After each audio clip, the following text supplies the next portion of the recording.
by the Cairo agenda. Fragile part is same.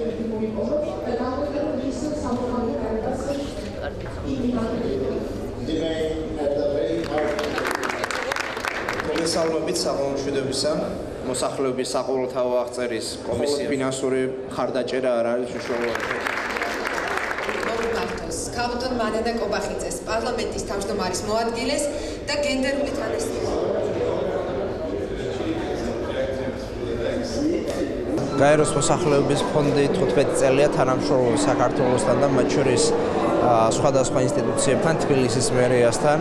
განსაკუთრებით მნიშვნელოვანია ჯანდაცვის და სოციალური უზრუნველყოფის კუთხით ამ ორგანიზაციის როლი დედაქალაქში და ჩვენ ვაგრძელებთ ამ მჭიდრო თანამშრომლობას. ცალკეული პროგრამების განხორციელების თვალსაზრისით იყვნენ ისინი ჩართულები და რჩებიან ჩვენს ერთ-ერთ მთავარ პარტნიორებად. და მომავალში გვინდა რომ გავაღმავოთ კიდევ უფრო მეტად ეს ურთიერთობა გაეროს მოსახლეობის ფონდთან, რათა დედაქალაქისთვის მეტი სასიკეთო საქმე გავაკეთოთ.